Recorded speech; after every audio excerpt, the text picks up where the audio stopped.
If you're a skier, you've most likely heard of Carv. And if not, in today's episode of the Big Picture Skiing podcast, you're going to find out more. What used to be an insole inside your ski boot is now this, almost the size of a car key. And it's much smaller, and there's some great innovations that Carv have done to make this device tell you all about your skiing. Now, in this episode, you're going to hear from the lead data scientist, Charlie. He's going to give you some great insights into how they achieved measuring skiing on all types of terrain, which is a big breakthrough. It was previously really only accurate if you skied on the groomers, but now it measures your bump skiing very accurately, powder skiing, and it can detect it. It knows all what's going on without you even having to tell it. So I wanted to chat with the team, hear some more details about how they got there, what some of the problems they had to overcome, and what's coming in the future. Now, with this change from a pressure sensing insole to a device that sits on the outside of your boot like this, there's a lot of skeptics that say, how can you get accurate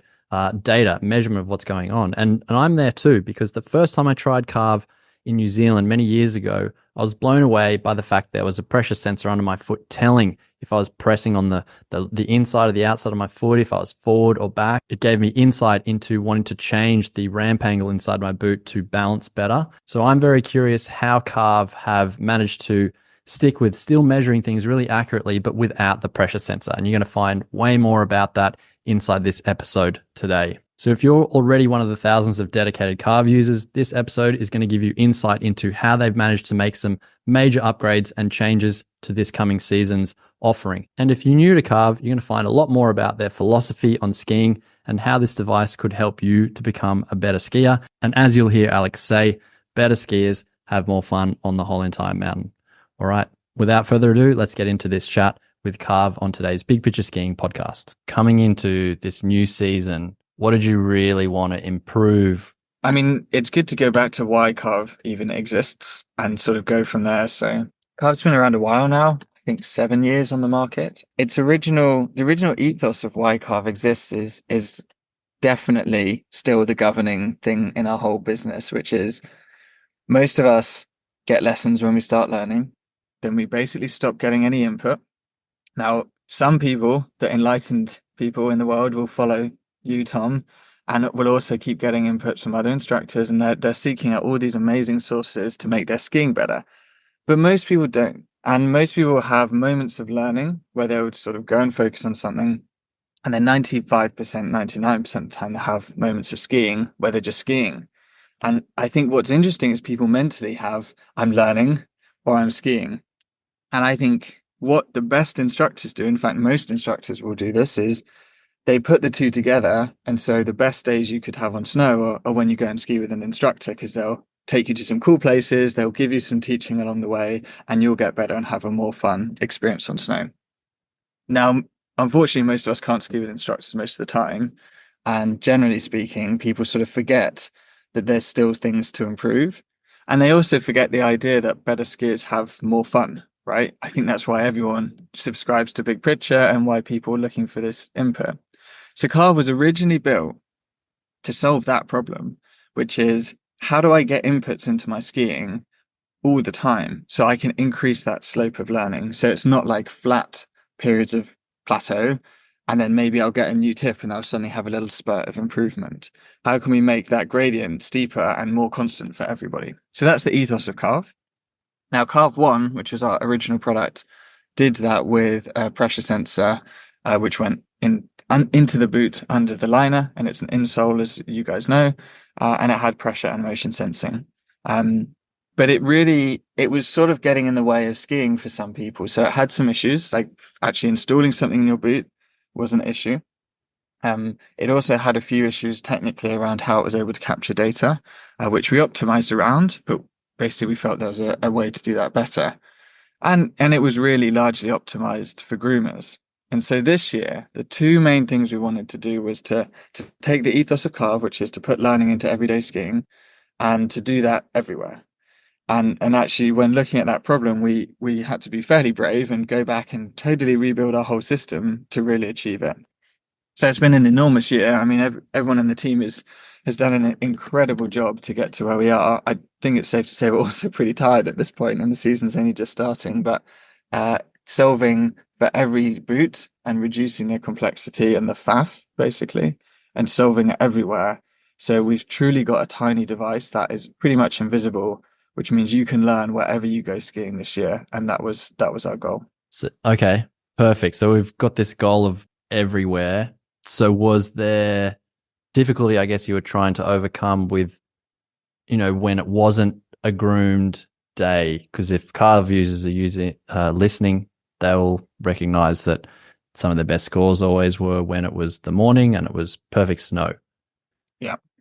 Big goal was to change that. So yeah, is that why this sort of mashup was part of it? Yeah, so one of the interesting challenges at Carv is we always have to build based on accurate data and build a system that responds accurately to you. Now, if we want to make Carv's coaching work in other terrain, we have to have a really good system that quantifies and scores skiing of every level, everywhere. And actually, to do that at scale required this actually kind of fun and interesting system where you can basically get scored by instructors against other skiers. And I think what's always amazing about Carv is to make these changes, we can't just guess and sort of write in some tips and just hope it works. We have to build on a basis of data and what's actually happening.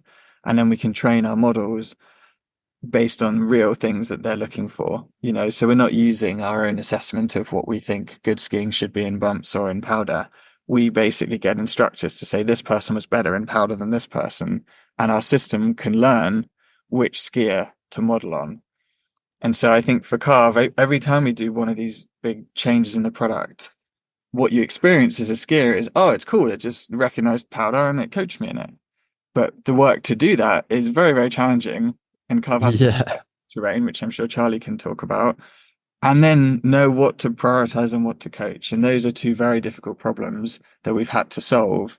And the mechanism of this ski mash system that Charlie spoke about is a really great tool to do it. What is ski mashup and why did you do it to advance Carv this year?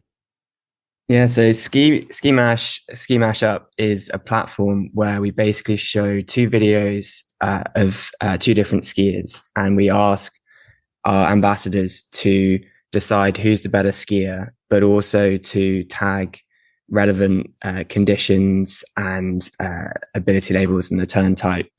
And it's basically a way for us to attach labels to Carv data, which is the entire foundation of how we build Carv going forwards. So yeah, they watch the videos, they tag them, and we've done that for 11,500 videos of Carv users. And the output of that is then this really clean data set that we can use to assess correlations with ability, but then also to evaluate how well we can pick up different conditions like moguls and powder and various off-piste conditions. Yeah, and where did this idea come from? I remember you sort of messaged me and told me to look up something to do with chess. Is that right? Yeah, so historically, with a smaller data set, we had just labeled by ability level. So we gave definitions for beginners, intermediates, advanced, world-class athletes, etc. And then we got our ambassadors to tag those specific ability levels. But that requires every single ambassador to have the exact same definition of each ability level. And we actually go into 9 different buckets. So we found that there was quite a lot of disagreement, not large disagreements, but, an ability label here and there. So we were trying to find a clean way to do this. And this is where the mashup idea came from. And in chess, with online chess, you basically have this thing called an ELO ranking where you start off with a baseline score and then you play people, and dependent on how high their rating is and if you win or lose, your rating then increases dependent on that. So we thought, let's do something similar for skiing where we can battle 2 skiers against each other, and then we can adjust their ranking based off of who's winning in the eyes of the instructors that we get to watch the videos. And yeah, the idea here is that we'll get a cleaner way of understanding the ranking of skiers in our data set. And so AI being, all the buzz at the moment, everything's got AI in it. Sort of the timing of Carv and even this year makes a lot of these things possible. Am I correct? Because you're feeding this data in to get this machine learning patterns and recognizing things. And I'm going to guess throughout this season, it's going to continue to learn as more skiers give it input. Is that right? Yeah, exactly. So this idea of moving to all mountain conditions has actually been multiple years in the making, and it's only now at this moment when we've collected enough data and the advances in AI have come far enough that we've actually been able to execute this well enough. So there's actually been two phases to getting this over the line, and as Alex said, it's been a lot of hard work. But to start with, we started collecting these videos, 3 or 4 years ago, and we've been ramping that up year on year. And then this year, we've been able to get super high quality labels from our ambassadors with Ski Mash at scale. But we've also been collecting from the entire user base this whole time. We've got over 500 million turns now, and over the last 2 seasons, we've been asking our carvers to annotate their own segments of skiing with the type of snow surface that they were skiing on. And we actually use both of these inputs into our AI model to detect what type of skiing you're doing and what surface you're skiing on. So we basically have all these different metrics that are characterizing the movement of the ski in all these different conditions. And then we feed these examples with the labels into the model. The model then starts to learn.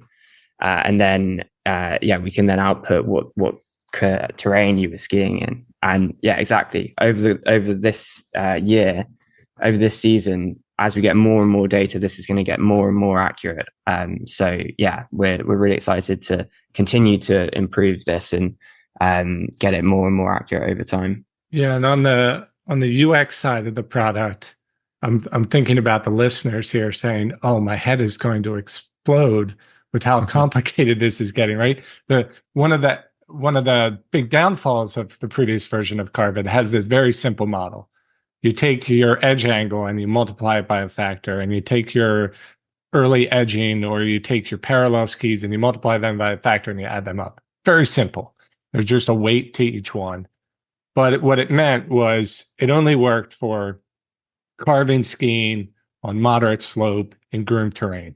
Because as soon as you went to something else and you skied in powder, now all of a sudden the weight for your edge angle was really high, and it shouldn't be for powder. So that's where it broke. And what Charlie's saying is now the system is a lot smarter. Depending on the snow surface that you're skiing in, the turn type that you're doing, the pitch of the terrain, it adjusts all those weights. And the beautiful thing is now it scores mogul skiing or skiing in lumpy, bumpy snow or skiing in steep pitch more appropriately. But going back to my point, well, doesn't this make people's heads explode? We're like, well, what means what and what should I do? And so what we're doing in the product is each of our metrics has what are called target zones. And then we just adjust the target zones based on those factors. So you can see based on the conditions that you're skiing in, what should you be striving for? And we'll be providing illustrative examples of different people at different ability levels in different conditions and what kind of targets you should be aiming for. So then it takes what could otherwise become so complex. It requires machine learning and adjustment and training and all this stuff that may sound complex. We reduce it into something really simple. These are the metrics that matter most in these kind of conditions, and these are the kind of ranges you should shoot for. And in fact, we show you what's one level above you. So it's not something out of your reach. It's just one little step ahead. How can you inch your way forward? And that's how we try to make this all accessible in the product. Great. Yeah, good jump in there, John, to help give some context. And actually on that, for people listening where they've maybe heard of this Carv product, I'm just trying to think of a person who they're into their skiing, maybe what Alex mentioned before that, I usually just ski and sometimes I take a lesson, but this idea of combining the two, being able to sort of improve all the time and that bring on more fun. This new, like the new updated Carv 2, a new user using it for the first time, like who wants to like run them through what did it be like? You put it on, what happens? Yeah, I'm probably the best person to do that because I'm more the Carv noob here. I joined the team back in April, and I am not as strong as a skier as Alex and Charlie and the rest of the team members. I'm learning quickly, but I actually was a Carv customer for 2 years before I joined the team, and that was because I had snowboarded for 30 years and then started teaching my son to ski and got hooked on it. And I said, well, I better learn fast because otherwise he's going to be embarrassed to ski with me soon.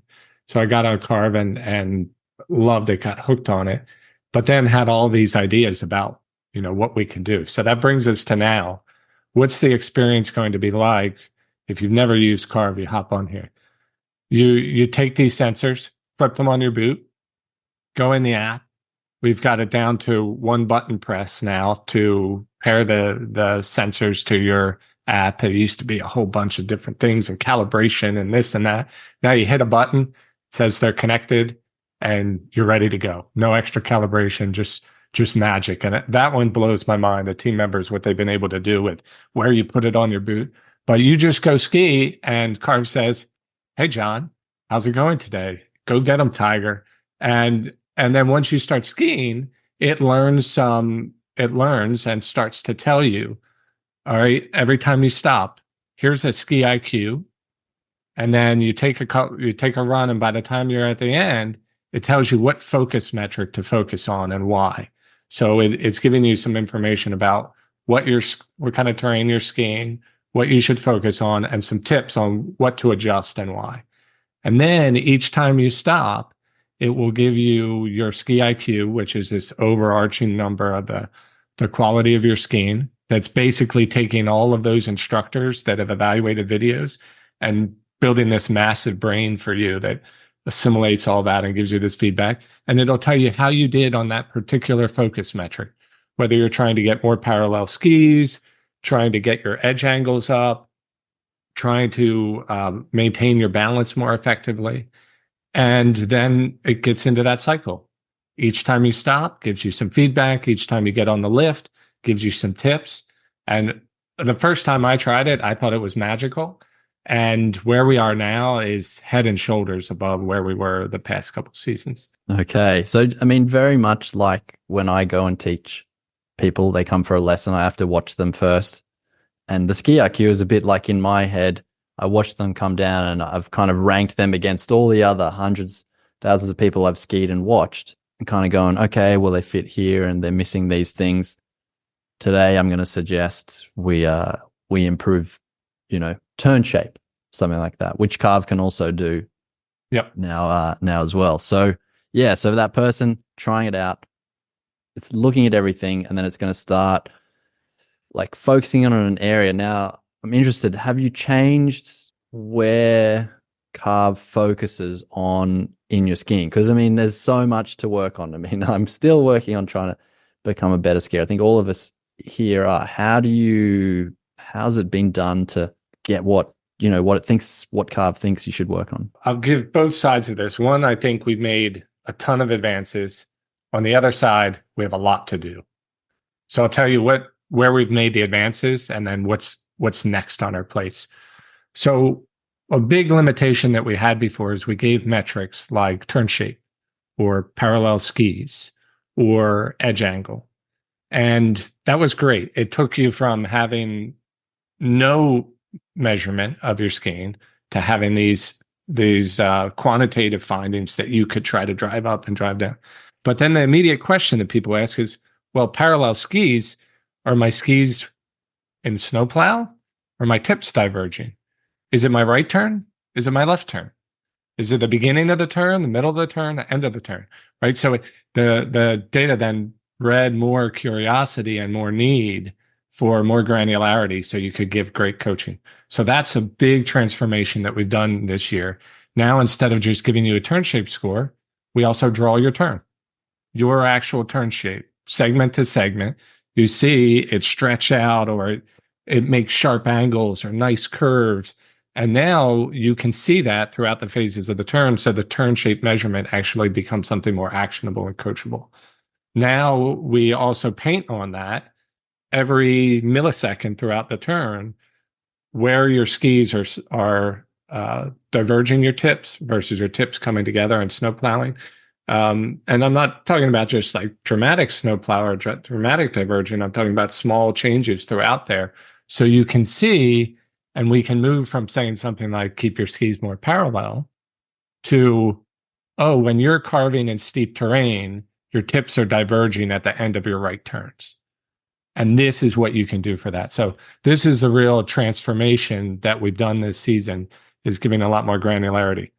Where we still have a lot to do is making those tips more diverse, smarter, doing more skill-based coaching. A lot of this is like one metric at a time, but putting the other layer of, I want to get better at moguls, or I want to work on carving in steep terrain. I want to getting more of the essence of what the user wants to achieve, and then tuning that all to that. There's work to do there. And we're excited to, hear from everyone this season, collaborate with them, and throughout the season, start closing that gap. Yeah, I must say that's a big advantage I see from my side, is the way you collaborate with users, instructors, everybody that is involved in using this product. I mean, over this Australian Aussie season, that's the summer northern hemisphere, I got to be involved with the Carv mashup thing, and also John, yourself, as you're sort of showing us some of the new user experience when we look at the app now, the software inside. And it's been really, like, I standing here watching, I think it's very admirable that you are so involved with the community and making sure you're hearing everything they're saying. There were a lot of requests from people, users. We want this, we want that, and some people are shooting for the moon. So what can you say? What do you think? I would say the turn shape one, and being able to pick out that if someone is in snowplow or they're diverging their tips at the start of the turn or the end, being specific, that's massive. That would have been a big one. What would you say is another area you've really improved based on what people were asking for last year? Yeah, I think the biggest one is the one that Charlie got into with snow surfaces. People want to just be able to ski across the mountain and not feel deflated, right? You used to hop off to some moguls on the side of the trail and you'd get a really low score, but you were skiing them well. Or maybe you weren't skiing them well, but we were comparing apples to oranges. And it made it so people would turn off Carv for certain parts of their skiing and turn it on for other parts. So those advances that Charlie and the team have worked on have been a huge unlock. And what we also did was we changed the whole ski recording experience. It used to be a whole mess of modes that you had to choose between, and it was quite complex. And it actually, based on what you chose, it splintered the experience. It splintered the kind of data that you could get. So if you were in free ski mode, or you were in active coaching mode, or you were in a particular monitor mode, you would get different data in the end. And so it became very complex and splintered. And this led to this behavior of, I'll turn Carv off sometimes. And now we collect all the data all the time. And you just choose what kind of audio feedback you want. Do I want it more verbose and giving me dings and dongs for every turn that I make? Or do I want it to just talk to me on the lift, or only at the end of my segments? So now people can get a ski IQ that's really tuned based on they're doing short turns or longer turns, whether they're in moguls or on groomers, whether in steep terrain or moderate pitch, and they can get the audio that they want without all this complexity. And that's a really transformative piece that, Charlie and the data science team were able to unlock by doing all this magic of finding that stuff out without requiring a lot of work out of the user. Hey, I wanted to talk about the change in hardware, and if you're watching, this is the Carv unit now is way smaller. Someone compared it to a car key. It's literally like a car key, and you've got one on each boot. There's no insole, so you don't have to change the fit of your boot, which I know was a big problem for a lot of people, even myself in a tighter fitting boot. When this came out, I was skiing, I was testing it this season, Threadbow, and my son Archie was up going to do some really junior races. And of course, me being the coaching dad, I'm like, come on, Archie, let's, work on this. And he would listen for about half a second and just ski off, frustrate me to no end. Anyway, this new Carv sensor, I took it off my boots and I said, Archie, can I put it on you? And he's like, what is this thing? And it's like, oh, it's kind of like a game. Look, it'll measure everything that you're doing. Why don't you go do your turns and then we'll have a look on my phone. So he goes down and he makes some turns and then we stop and we open the Carv app and have a look. And I show him and there's a score there. So the ski IQ. And he goes, is that good? Like, 100, 120 or something like that. And I said, that's pretty good. I don't know. I've never seen a kid use Carv before, so I'm not sure. And we clicked into some of the metrics and looked at your edging. And I said, so see here, it's saying that your inside edge angle and your outside edge angle are kind of not moving at the same time. Do you want to try and beat that? And he goes, yeah. So I just gave him to just try and keep them moving together. So he goes off with way more focus this time and tries to beat his old score because we're all competitive. And in my mind, I was just like, this is crazy that one, this device that was just on my boots, just put it on his boots and he's now straight away using it. And then two, there was buy-in because there was some gamification and competition against himself with his skiing. So anyway, that's my first experience of how straight away I was like, this is such a good move. There's people that will have seen Carv in the past and seen the pressure sensor and gone, and I was one of those people thinking the pressure sensor is so important, got to have it there because you can tell what's going on in the feet. Why the move away from the pressure sensor? And then how have you got the new device, this thing that goes on the side of your boot, to do almost as good a job as the pressure sensor? Yeah, I can get started, but I've been chatting a lot, and Charlie's definitely the guru here, so he'll follow up with some more details. But the motion metrics have always been our strongest metrics. They correlate better with ability, and they also are more consistent across users. But the pressure metrics in the past were also a really important piece of that whole puzzle. But we had this huge unlock this year with something called sensor fusion, which is how we combine the accelerometer data and the gyroscope data to create a motion model of your boots. And I won't get into that in detail. Charlie knows more about that. But what it did is unlock this much more accurate model of the movement of each of the boots. So suddenly that gap between the motion metrics being a bit more consistent and a bit more correlated with high ability level with the pressure metrics, that it jumped and the gap got quite wide. Help the listener if someone's not familiar, like give an example of a motion metric versus a pressure metric. Yeah, so a motion metric would be something like the rotary of your skis and whether you're in a snowplow or you're in a diverging tip situation. So we can measure the roll, pitch, and yaw of your boots, which is side to side, front to back, every direction of your boots moving around. So the snow plowing or diverging is one example. Your edge angles as you go through the turn and you start with your boots straight up and down to tipping over and tipping back, and how smooth you do that and how similar it is between the two boots. All of that is just motion. And then pressure would be how your feet interact with the bottom of the boot. And are you pressing with the balls of your feet or your heels, and how is that balanced? The thing about the pressure metrics is everybody's boots are a bit different. And when you install those pressure sensors in there, even though the sensors themselves are accurate, the way they're positioned and the way you interact with the boot, if you use the cuff of your boot a bit to apply forces on it, it will have your foot interact with those pressure sensors differently. So that's what creates some of the inconsistency. While motion is motion, you put this on your boot and your boot moves, it's pretty consistent for everyone. And with this new unlock, it became even more accurate so that that gap in consistency became wider. And what we found is we were able to outperform last year's ski IQ and metric accuracy with just motion compared to last year's model that used motion and pressure. The motion metrics just got so good that they could do that, to the point that to make Carv 1 as good as Carv 2, because we're going to continue to support the the existing hardware for everyone, and we're going to continue to give them all the latest features. But to make it as good, we had to just stop using the pressure metrics.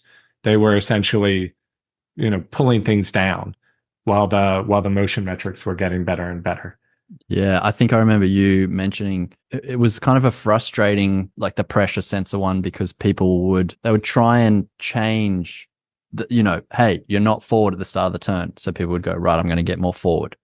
And they'd try and they'd be really far forward. But the pressure sensors, because of the way that the leg interacts with also the cuff of the boot and everything like that, they didn't get the same feedback, like they were doing the right thing. So it was kind of confusing. Whereas now it's very different.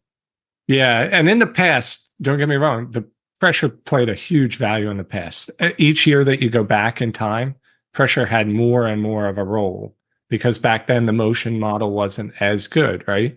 And it's just that motion model has gotten better and better and better that has unlocked this. But I'll hand it over to Charlie, because he can get into some of the other huge unlocks about some of the individual metrics, how motion has made them better. In particular, one of the data sources we've looked at and explored is the acceleration of the ski. And basically what we've been able to do through analyzing all the raw data from our elite skiers like yourself, Tom, and Ted Ligety, Marcus Caston, etc. We spotted this very clear pattern in the acceleration data where the skis just before transition, so at the end of the previous turn, they would decelerate, and then during transition, they would then accelerate afterwards. So you got this moment of deceleration, weightlessness, and then acceleration at the start of the next turn.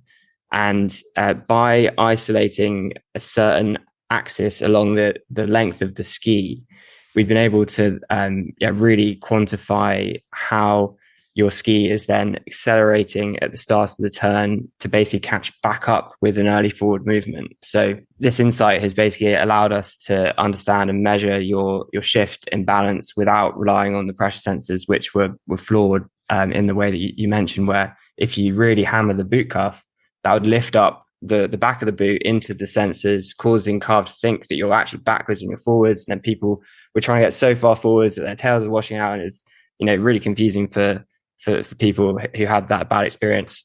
Other people had a great boot fit and weren't overusing the shins, and it was working very well. But with this new approach, acceleration data is accurate and it works for everyone. And for this particular metric of early forward movement, it really makes sense from a biomechanics point of view.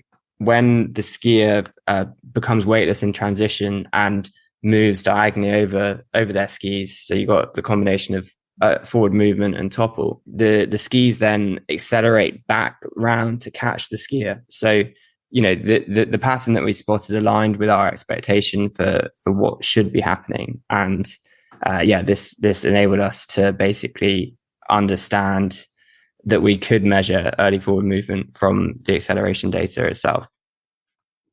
Yeah, and what we're hearing from all the people that we've been working with testing this prior to launch is that the simple thing is now they can adjust how much they move their center of mass forward at the beginning of the turn versus not, and they get a responsive measurement. With the old measurement, sometimes it would respond, sometimes it wouldn't. It made it very hard for teaching. But now you can adjust this balance at the beginning of the turn and how much you lean forward and how much you lean back, get a different result out of this, and then find that optimal point in between. And that's the kind of thing that we're striving for with each of these metrics, is that ability to be accurate and correlate with ability level, but also to be responsive so you can try things. And a big unlock with these two is some that previously you couldn't have in the monitor mode, which is when you can hear the value with each turn that you make.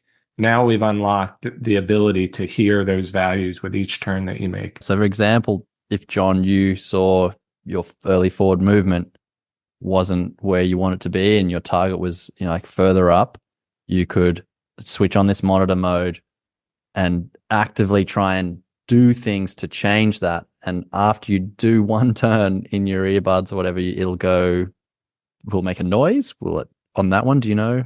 On that one, it will give you the actual number each turn, but you can also do another audio setting, which is Active Coach, which will set a target with you, and then you'll get a bing or a buzz with each turn on trying to hit that number. And it starts to mentally ingrain this. And it's like this unconscious thing that you're skiing and hearing it and skiing and hearing it. And you just subtly learn how to change your body movements and adjust to be able to optimize it. It becomes quite cool. Neat. Back to, my story about Archie, my, nearly 7-year-old, that mode would work really well. Whenever you hear it's going ding, ding, keep doing that. And when it's going meh, or the buzz, it's very simple feedback because there's a lot going on in skiing in the moment. So that's cool. Alex, what's your take on, some of these changes and the move to the small car key sized sensor now on the side of the boot? Honestly, it's an amazing change for Carv because our whole thing is around something you can just clip on and go and then get that feedback anywhere. Now, the more we put in the way of skiers, installation or boot fit or, complicated app, the less that vision is able to be achieved. So, when you said the car key thing, I'm a dad's now, so I'm allowed to make really naff jokes, but essentially a car key unlocks your car, but car unlocks your skiing. And the more you have it with you, the more it can do that. So I think Carv 2, the big thing, honestly, is it's just simplicity. It's awesome we can make it more accurate. Our whole business is based on being accurate. I think a few companies have tried at this concept. Most of them failed because they're just not able to be accurate. And I think Carv, we're incredibly lucky to have Charlie and his team who do amazing things. But with Carv 2, it's sort of the challenge. Obviously, we thought about doing this for a while. The challenge was, how do we make this thing, but not sacrifice all of that amazing accuracy that we've been building up over 6 years? And I think John explained it really well. It's sort of difficult for people to understand because pressure is very conceptually simple. I understand pressure in skiing like balance. That's really important, right? I think Carv 2, it's harder to understand because no one quite knows about how these measurement things work. And I can explain a bit in a second, but essentially, all of the things you do with your body, even your pressure, you're essentially reacting to and managing the forces that go through the ski.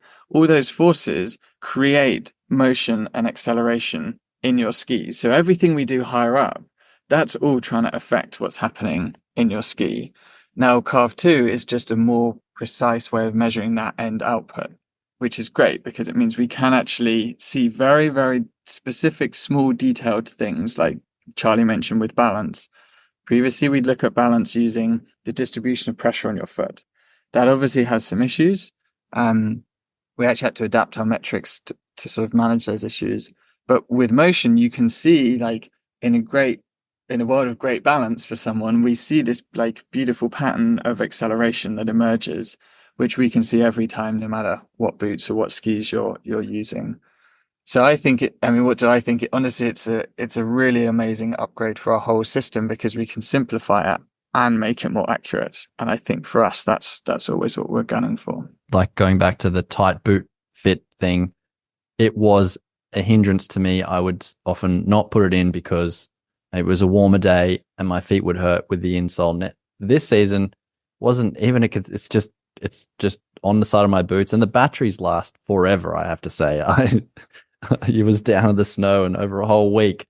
And I think at the end of it, I had to charge the sensors. So yeah, pretty incredible feat there. Hey, Charlie, you're deep in the data science, you're seeing, not as much. It must be kind of weird. All these skiers are feeding you these kind of numbers and that you put into graphs. Can you tell me, we had a very brief discussion. I asked you after doing some moguls, I said, what patterns do you see in mogul skiing that are different to all the graphs and patterns you see in Carv skiing? Yeah, so mogul skiing is pretty different. Obviously, we see quite a distinct pattern for all levels of skier, which is why we're able to detect it with our new classification model. Typically, the pitch of the ski is moving around a lot more. And the acceleration data is actually really interesting. It's interesting in carving skiing, but when you're then adapting to the undulations of snow as well, for elite skiers, it becomes incredibly interesting. So what we see this early forward movement, like we discussed already. That metric is very clear in mogul skiing. We also see large G-forces. So especially, when you can imagine an elite skier doing like a zipper line of moguls, those impacts of each bump, you can really see them going up to like 3 or 4 Gs. But what we see always for advanced skiers, or elite skiers rather, is that they completely release their acceleration data by the transition. So after hitting the mogul, there's that moment of weightlessness after you've absorbed it and you've moved back over to hit the next one. And we can see that in the acceleration data as well. But yeah, typically we see some early edging still, but the edge angles are then not as high. And that links back to what John was talking about with these terrain adaptive targets that we have, because you don't want 70 degrees of edge angle in moguls. So we're now able to see that actually elite skiers, they're only getting to 30, 40 degrees, and we can then communicate that that's the right thing to do. But yeah, in general, it's fascinating to see such clean rhythmic patterns in such extreme environments from these elite skiers. Like if you contrast a not so good mogul skier's graph in the moguls to an elite skier, what are they doing in that moment where you see that accelerometer? Is that the right word? Yeah. Show that pattern. So they are not moving as predictably or as rhythmically, particularly in the acceleration data, but also in the way the ski's rotating. So typically you'll see a lot of rotation all in one movement, and then periods of a lack of rotation. And when you think about what that is in real life, that's someone traversing over a few bumps and then deciding to turn and then doing the same. Whereas an elite skier is able to pick their path tactically, and they have a very consistent turn shape despite the difficult terrain that they're skiing in. And we can now see that with the new visualization feature of actually showing you your turn shape. You mentioned on another call that I was privy to, there's some pretty high scores still, even though it's in the moguls. What did you say was a ski IQ of? So ski IQ is ranges from 60 to 170, just over 170. And previously moguls skiing, even elite mogul skiing, would be 130, maybe high 130s. And for this year, with the new adaptive ski IQ that takes into account the different inputs of how steep the run is, what the snow surface is, we now get ski IQs of into the 160s for mogul skiing, which when I first saw that after training the model, I was like, oh, wow, what have we done? This is incredible. I'm a passionate free ride skier. I'm not that good in moguls, and it's something that I really want to improve at. And knowing that I can aim to try and get into the 140s, 150s, and know that that's actually reflective of good technique. I can't wait to get out there this season and yeah. Try. I only heard that this morning, and that was the coolest thing that I'd heard. Like knowing, wow, it's really recognizing that you can push up there. Because I love mogul skiing, and I think it just speaks to, at a day, especially in Australia, the conditions change a lot. And you can't just spend a whole day working on carving. It's just not possible, and it's not that fun.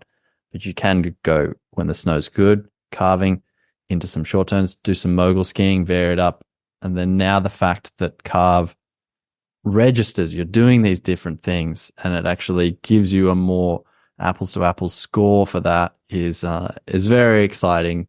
I kind of I can't wait to see where some scores go and what people do with coaching of within that mogul skiing area. At the end of the day, I mean, Carv is there to make you a better skier. And that's because better skiers have more fun. But we had to look at like, what is a better skier? A better skier isn't someone who can just rip it on a green run on a groomer and then fumbles around in the moguls and gets stuck in powder. We would all look at that as humans and go, oh, that's not a better skier. Better skiers is about versatility. We speak with so many of the most amazing skiers in the world. And actually, usually when we say, well, what is your goal? It's to flow effortlessly through terrain, to be versatile, to ski this terrain and go into this terrain and look equally as good on both. And I think Carv was never very good at that. It was really good at one kind, but our goals as skiers, like Charlie said, our goals are to look awesome, basically. Wherever we ski, nothing would give me greater joy than if someone looked at me from a chairlift and said, that guy looks good on whatever I skied. Now, I'm not there, unfortunately. But I think Carv is now actually aligned with what our goals are as skiers.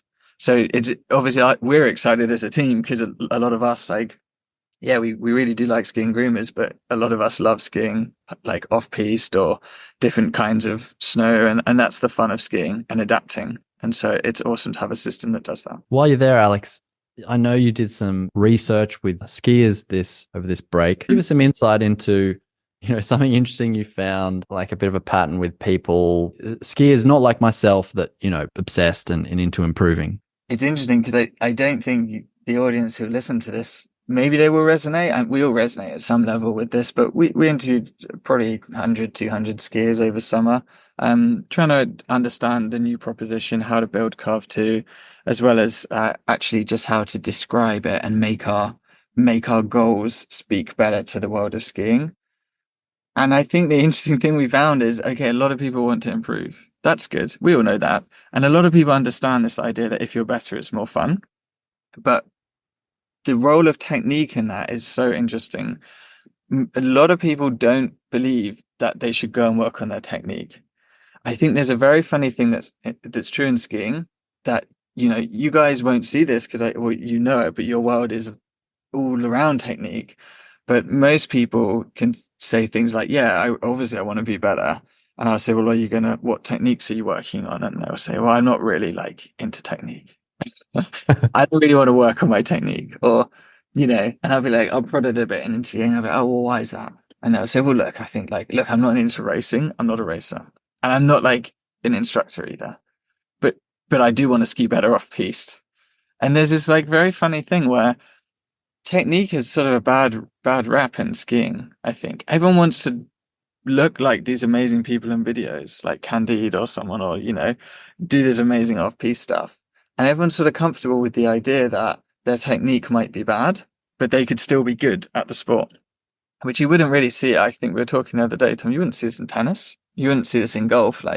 Oh yeah, I could play four over par, but my swing is horrible and I can barely putt. Don't look at me swing, but I can get round at scratch. It's a very strange concept. Yeah. But I think in skiing, we don't really have any benchmarks, right? So why does this emerge? Well, our only benchmark in skiing is really what terrain we can ski. So from very young, we're like, okay, I can do the green one, I can do the blue one, I can do the black one, I can do the diamonds. And now I'm an off-piste person.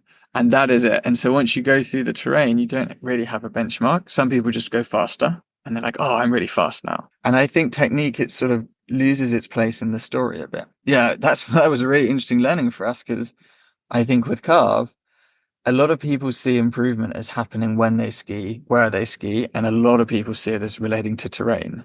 And that meant we had a huge problem because Carv was not very good at other terrain, right? So it didn't fit in with how people perceive improvement. And so it didn't have a role in helping them to improve.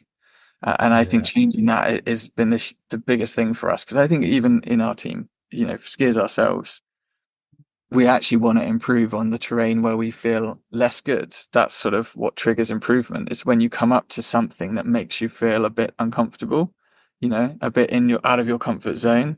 And there's this funny phrase in skiing, I'm comfortable getting down anything. I can get down anything. And I think once people get comfortable on something, they feel that they've achieved it. And so there's this funny thing where the moment you're made to feel uncomfortable again, you're willing to learn. And then I think some people who get really good are willing to get better on stuff they're even comfortable on. And I think those people tend to listen to your podcast, Tom, and those people do get better. And I think the secret hack is if you try, you will get better at skiing, and then you're going to have more fun. And I think, yeah, Carv has now got a much wider place in that, which is awesome. Yeah, I agree. I think there's just at least where I ski in the world, especially the Southern Hemisphere, there's just not enough great, awesome days where you're going to be entertained ripping around. You ski at Aspen all the time. I can understand why people just put on their skis and just go up and down and look at the beautiful scenery and ride the perfect corduroy. But the short runs, the different snow on the east coast of Canada and America, if you want to spend a day skiing and really enjoy it and get into it, I think that there is a place for technique and skill development. And that is a fun thing in itself. And I think once people discover that, and that it's not a boring thing or a laborious task, but actually it can be novel and interesting, trying to do different drills and trying to challenge and change something. That's where, I agree with you right there. And I think it's very cool that Carv now can read all terrain and doesn't handicap you if you are on the side of the world where the snow is not perfect all the time, and you don't have the longest runs to link, these 10 perfect Carv turns, and you don't feel very good about your skiing because it doesn't show up like the other people. I think that direction where it's going is cool. The only other thing I'd add, Tom, is improvement doesn't just happen. Like, I think there's a perception, if I just ski stuff, I'll get better. If I just ski with better people, I'll get better. Even if I buy new skis, I'll get better. It doesn't really happen by chance. Like, this. I think everyone listening will know this. To improve at something, you do have to try something that's new. You generally need some inputs, some feedback, or something different. And then you can make change. But you can't just get better just by skiing. Like, to an extent you can, but your curve of growth is very, very flat until you get inputs, until you try. And I think getting more people to try something to shake up how they were skiing, I think would be an amazing thing. If we start to see more people just shaking up the way they were skiing and trying something new, we're going to unblock a whole load of those plateaus everyone's sitting on right now. Absolutely.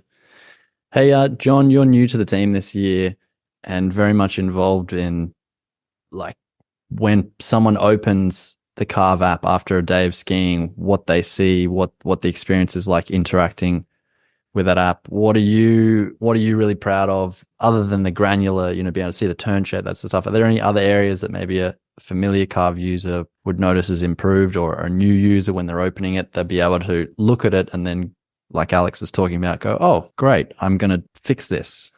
Yeah. Or work on this. Yeah. One of the biggest things I'm excited about, and I touched on it, is the skiing recording and audio experience now. For me, it was just so difficult to have countless and countless modes that I had to choose from.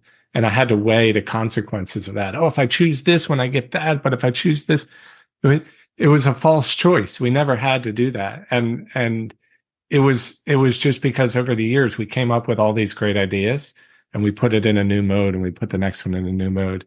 And what we realized pretty quickly is, well, they all are complementary to each other.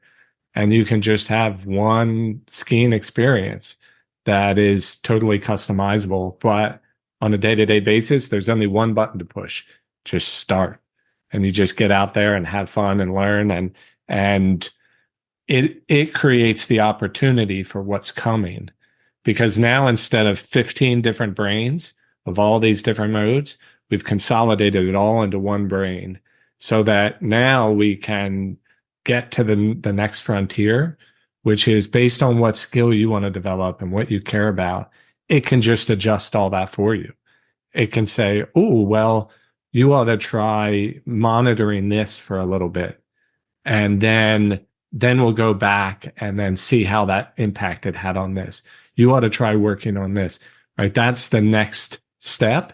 And this unlocks that, because now there's one mode for skiing. All of the brain is pulled together, and all of the audio is customizable, and you don't have to stop skiing, adjust something, restart something else. It can all just fluidly change along the way. So that's kind of the centerpiece of it all. But it also says we've got a lot more to do, which is fun. Like, it's fun for our users because there'll always be something new that we can keep adding. It's fun for us because there's new challenges to solve. So it's both this huge advantage, but also this huge opportunity of what's next. I've seen some of the changes that have come through with this new update.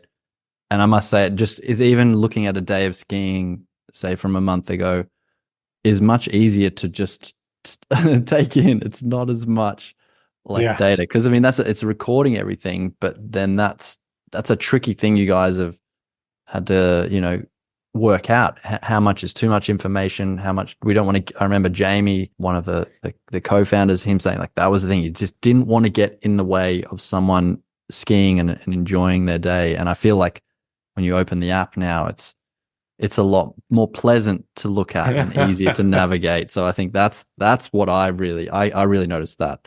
Well, I appreciate that, and that the team involved in that will appreciate that as well. I think that's one of the advantages of having a new team member and fresh perspective is the rest of the team members have built this amazing foundation. What Carv can measure and what it can do is really, like I said before, magical. But the next step is, how do you really make that accessible to people and simple? And that doesn't matter if you're a novice skier or an advanced skier, right? We want to get out there and take in the nature and enjoy the skiing experience. So for everyone, what we want to do with Carv is really distill down the most important, most actionable things without you going and digging through every little bit, right? We need to do that detail. So then the brain of it can find those nuggets and pull them out for you. And that's where I think this foundation now is cleaned up, tightened up. It has all the details in there. And then the next step is really to pull out all those nuggets so that you don't have to go spelunking for them, right? Which was the old experience. And that's quite delightful too. The spelunking is still fun. It will still be there and in even more detail than it ever was before. But there'll also be this facade that is your guide, your coach along the process. And your story with your son Archie is a prime example about how we want this to be, right? That you gave a little bit of guidance on top of what Carv does.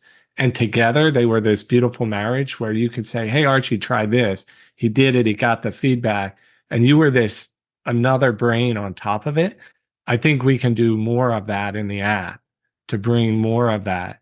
But in the end, there's still going to always be this beautiful partnership with expert instructors as well, where Carv can reinforce and help them to measure the things that they care about. And they can provide this extra level of empathy and insight and knowledge on top of that and create this feedback loop. So we'll continue to try to learn all of that and bring more and more of it into Carv, but there's always this opportunity for them to work together as well. And that's a big part of our philosophy, is that they feed and support each other.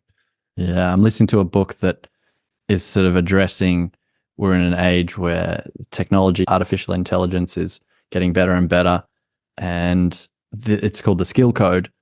And he points to there are still things that are necessary to improve skill. And one of them is like sort of like a mentor and this interaction alongside having, these other things like technology going along. And it's just how humans have developed. If I was a blacksmith and then my son Archie decided to become a blacksmith, it was through him having a go and me leaning over his shoulder and pointing him a few, tips here and there and helping him. But he needed to, have someone along the way to help him there. And it's just, that human interaction part important. And it's really cool you recognize, I guess, the role, trying to push the instructors out. You're trying to build something that works within and brings even more people like enjoying more of the mountain. I'd say we have more camps and instructor Carv crossover than ever each year. And that's nice to see that growing. I think there's a lot of, for people who are Carv users, there's actually now a decent amount of options, and they're growing every year, of where you can go to get,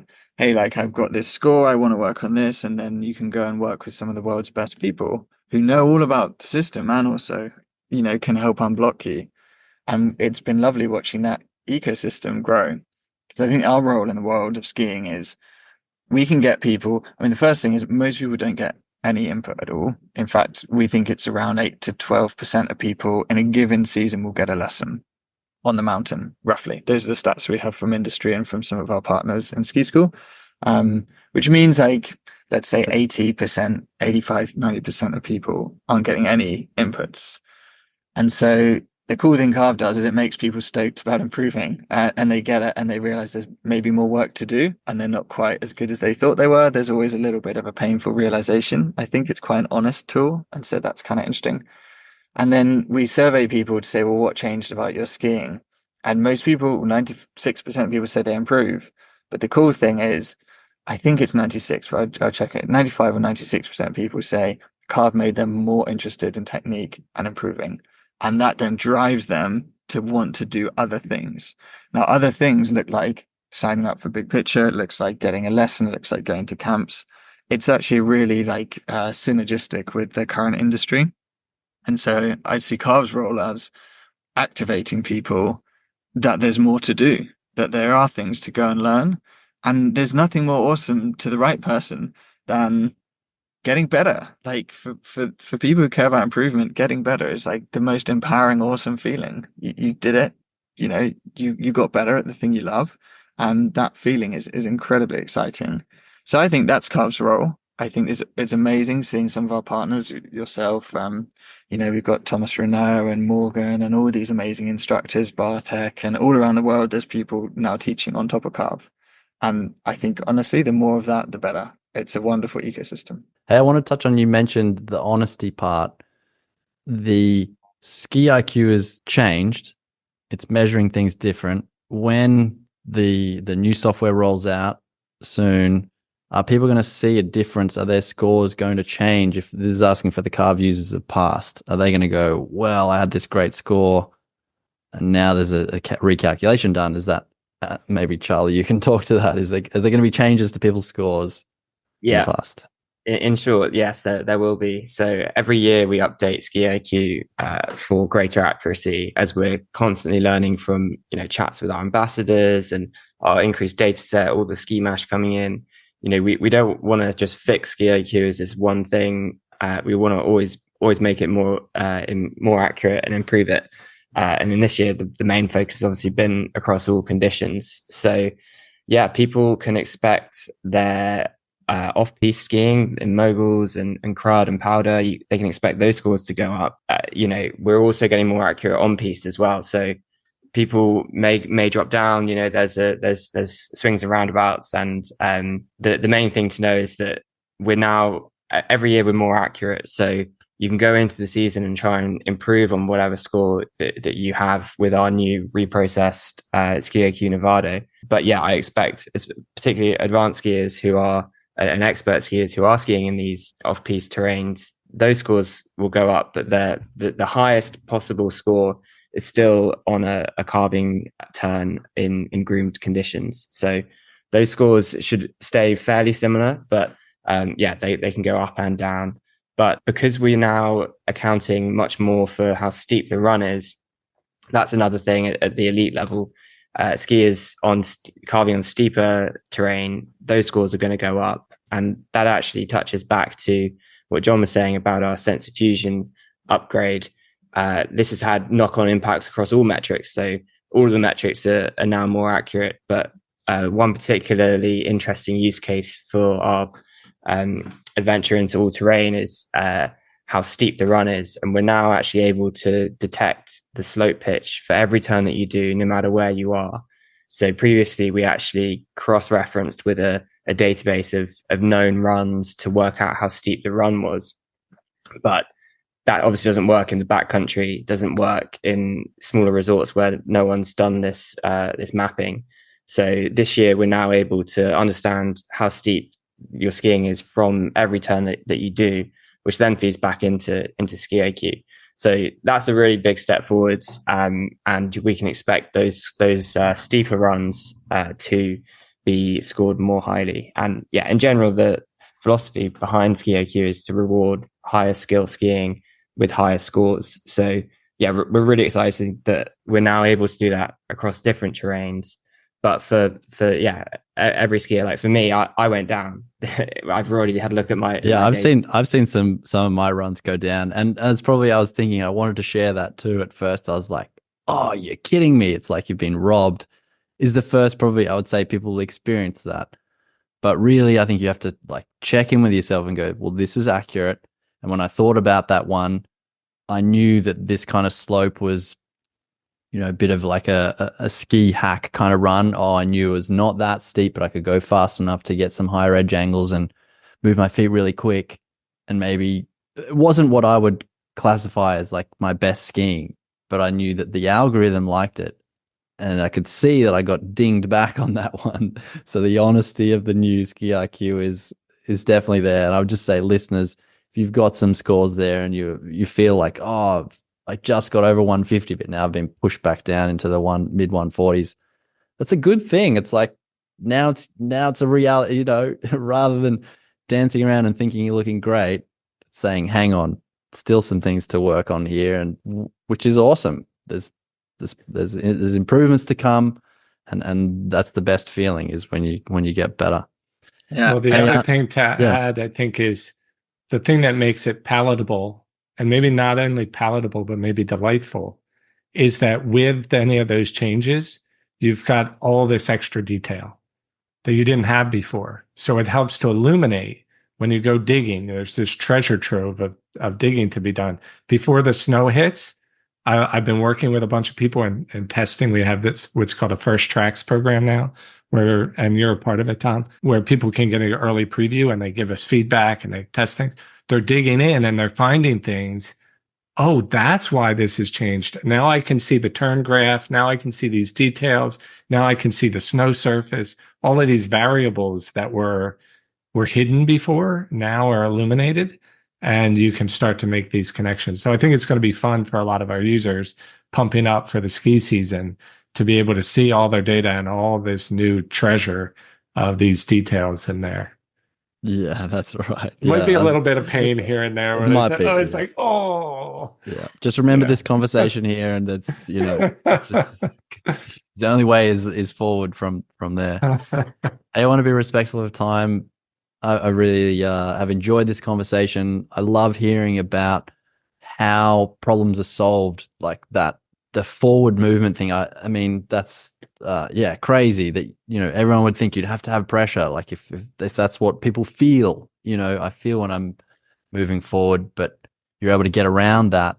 It's amazing. Love hearing those stories. Love hearing what's changed, what's coming up, that all terrain is there. You guys, do you have anything, any final words, any maybe common questions that you've seen coming up? Just to thank you. Thanks for having us and chatting for all this. And thanks to everyone who's contributed to this. As Charlie and Alex said, none of this would have been possible without all of our users. They've been feeding us data. We asked them, well, what is this terrain like? What do you feel about this? And this includes everybody who uses the app, and then also a lot of folks that we work with closely on Ski Mash and other tools. It's just amazing how passionate the community is and how that's been able to help us make the experience better for everyone. And we're only going to do more and more of that. There's going to be opportunities in the Northern Hemisphere to be part of the First Tracks program and get early previews of things and provide early feedback. So if folks are interested in that, just get in contact with us. Yeah. I just have one thing on the end. It's something we haven't really covered much, but I think that this year we really wanted to make it easy for people to try Carv, especially the new Carv that we're really stoked in. We basically halved the price this year. So if you're listening and you're like, oh, this seems kind of interesting, I've been watching it for a few years. This year the device is free with the membership, it's included. So the price is essentially halved to try Carv.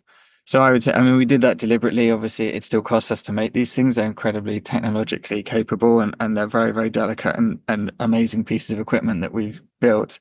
But we just want to make it easy for people to try it, because once you try it, we're pretty confident that you're going to love it. So I'd say if this is the year that you were sort of looking at it, head over and try it.